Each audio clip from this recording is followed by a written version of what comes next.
Ang ating susunod na entry. Pasok sa number 9, ang Gumising Ka, Maruha.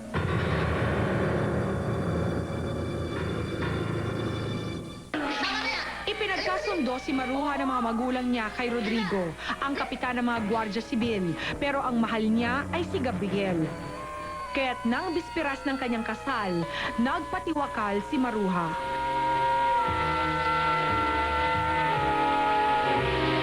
Makalipas ang ilang dekada, mare-reincarnate si Maruha kay Nina Concepcion, isang producer at actress na gustong isapelikula ang buhay ni Maruha sa lumang bahay na bato kung saan nangyari ang trahedya. At Marco, ikaw ang gaganap sa papel ni Rodrigo. Sa paningin ko, ang Gumising Ka, Maruha, yung isa sa mga unang example ng isang gothic horror story na ginawa ng maayos. Gumagamit siya ng mga situation na hindi naman talaga, hindi natin nakakalaing nakakatakot. Pero normal lang siya, parang kumakain lang tayo, nagkukwentuhan lang tayo. Tapos may bigla na lang mawawala. Oh, bakit? Nakita ko na naman yung babae. Saan? Doon! Mula sa FPJ Productions, ipinalabas ang Gumising Ka, Maruha noong 1978. At tampok dito sina Susan Roses, Philip Salvador, Mario O'Hara, Loris Guillen at iba pa. Mula sa direksyon ng batikang direktor at National Artist for Film na si Lino Broca. Sino ka? Umalis kayo. Noong panahon na yon, hindi pa nata-typecast si Lino Broca bilang the social conscience of Philippine cinema. Ayun. So basically, nung panahon na ginawa niya yung Gumising Ka, Maruha, hinahanap pa niya yung boses niya. It just so happened na nakagawa siya ng pulidong horror movie. Lumayas kayo. Lumayas kayo. Lumayas kayo. Umalis kayo sa bahay na ito. Lumayas kayo. Isang career-defining moment din ang Maruha para kay Tita Susan dahil dito daw siya nagwagi ng kanyang ikalawang Best Actress Award mula sa FAMAS.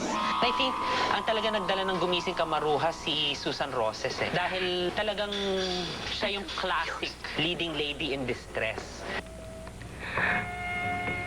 Hindi ko alam kung ano nangyayari sa akin. Pero bakit nga ba kapuri-puri ang Maruha at hindi nawawala sa kahit anong listahan ng isang true blue Pinoy horror movie fan? Tama yung atmosphere niya. Pag sinabi kong gothic horror movie, ang ibig sabihin nun, classic horror movie siya dahil may haunted house, merong tragic love story, merong alingaw-ngaw ang nakaraan sa kasalukuyan. May naaalala ba ang ating panelista ng eksena sa Maruha na hindi lang nagpagising, kundi nagpatayo ng lahat ng balahibo at buhok nila? Marco? Isa pa yun sa mga gandang elemento ng Gumising Ka, Maruha, yung fact na hindi kailangang ipakita yung nakakatakot para matakot.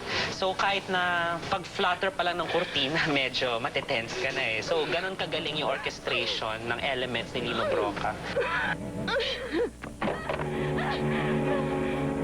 Tsaka yung plot ng story.